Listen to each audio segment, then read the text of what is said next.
Voilà la suite, les enfants, de notre histoire de la soirée foot chez Petit Lulu. Avant de lire la suite, je vous avais demandé hier de me trouver qui étaient les personnages de cette histoire. Donc les personnages principaux sont bien sûr Petit Lulu et son papa.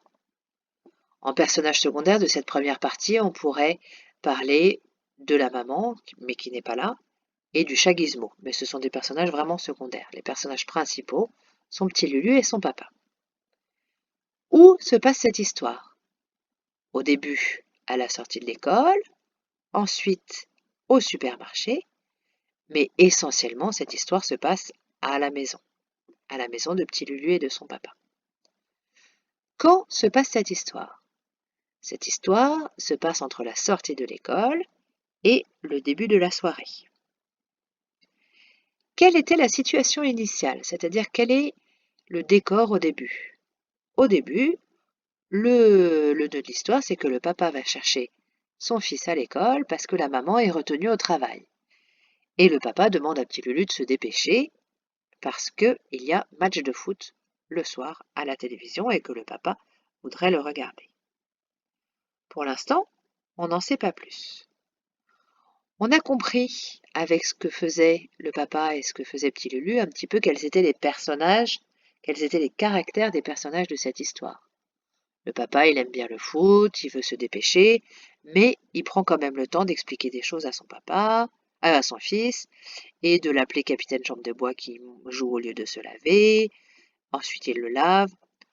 On a l'impression quand même que les deux sont assez complices. Quant à Petit Lulu, ça a l'air d'être un drôle de petit garçon qui a des idées rigolotes. On a vu par exemple quand le vase s'est cassé qu'il avait des réflexions amusantes en disant que heureusement le vase ne s'était pas cassé en 1000 morceaux, mais seulement en 4 ou 5. Donc on voit qu'il a pour l'instant une vue de petit enfant de 3 ans sur les choses et c'est très bien comme ça. En résumé de cette première partie, on pourrait dire: ce soir, la maman de Petit Lulu est retenue au travail. Petit Lulu et son papa doivent se débrouiller seuls et tout doit aller vite, car il y a match de foot à la télévision le soir, et le papa tient absolument à le regarder. Ça pourrait être le résumé de notre première partie. Voyons maintenant la deuxième partie. Qu'est-ce qui se passe dans la suite de l'histoire? Donc, rappelez-vous, on s'était arrêté au moment où ils étaient en plein match et la sonnette de la porte d'entrée a retenti.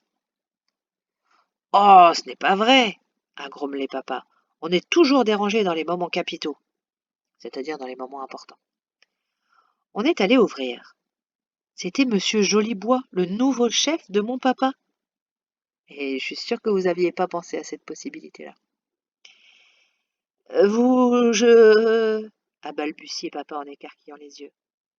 Vous êtes étrangement vêtu, cher ami, pour recevoir à dîner votre directeur de cabinet, a dit Monsieur Jolibois. À votre avis, pourquoi est-ce qu'il trouve que le papa est étrangement vêtu? Et oui, vous vous souvenez, dans la première partie, on a dit qu'il avait son maillot de foot de l'équipe de Marseille. En général, quand on reçoit son chef à dîner, on s'habille un petit peu correctement, on se met pas en tenue de foot. Donc il est très étonné, Monsieur Jolibois. Il regardait mon papa de la tête aux pieds, avec les mêmes yeux que maman quand je me salis dans le jardin. Mais maman, elle me fait moins peur. Bon, c'est normal, elle n'est pas chef. Papa a pris sa tête entre ses deux mains et a répondu. Oh, mon Dieu, l'invitation. Oh là là, je suis confus. Qu'est-ce que ça veut dire confus, les enfants? Ça veut dire gêné, désolé. Et oui, le papa, il se met la tête entre les mains. Il avait complètement oublié qu'il avait invité son chef à dîner. Alors il est désolé parce que il n'a pas préparé le dîner, il n'est pas habillé. Donc il est désolé de recevoir son chef comme ça. Donc le papa est gêné. Il dit: oh, je suis confus. On est en train de regarder le foot, ai-je dit, et c'est un moment capitaux. Monsieur Jolibois a bien ri. Pourquoi il a ri, à votre avis, Monsieur Jolibois? Alors il a ri pour pour deux raisons. D'abord parce qu'il a compris que le papa avait oublié l'invitation. Donc ça le fait plutôt rire, c'est plutôt chouette que ça le fasse rire. Il pourrait être en colère, mais ça le fait plutôt rire. Et il rit aussi parce que Petit Lulu a dit un moment capitaux. vous feriez pas cette faute-là, vous savez très bien. On dit un moment capital et des moments capitaux, quand c'est au pluriel, comme on dit un cheval, des chevaux, un journal, des journaux. Bah là, c'est pareil. Donc Monsieur Jolibois a bien ri. Il a répondu que lui aussi aimait le foot et qu'il avait enregistré le match pour le regarder en rentrant. Et donc, ça tombe bien, ça, hein. Alors je lui ai dit de venir le regarder avec nous. Je lui ai donné mon drapeau Allez la France et on s'est tous assis dans le canapé. Il m'a pris sur ses genoux en souriant. Il sentait très bon. C'est de l'eau de toilette, m'a-t-il expliqué. Je suis toujours bien habillé, toujours bien parfumé. Puis il a ajouté en riant. Comme ton papa. Pourquoi est-ce qu'il dit ça, à votre avis? Est-ce qu'il le pense vraiment? Eh non, il dit ça en plaisantant pour se moquer un peu du papa qui est habillé en footballeur pour regarder le match. Mais c'est de la moquerie gentille. Il est ri ensemble, c'est pas de la moquerie méchante, hein. Quand maman est rentrée du travail, c'était la fin du match. Il y avait une joyeuse ambiance à la maison. Monsieur Jolibois secouait mon drapeau et chantait avec nous. Tout le monde levait son verre à la victoire française. Ah! Malheur! L'invitation! s'est écriée maman en le voyant. Pourquoi elle dit ça, la maman? Pourquoi elle dit malheur, l'invitation? Eh oui, parce que elle aussi, elle avait oublié. Mais je l'ai rassuré. Je lui ai raconté qu'il était un chef très sympa, qu'il m'avait fait sauter dans ses bras chaque fois qu'on avait marqué un but, et que papa avait dit qu'il nous invitait tous au resto après le match.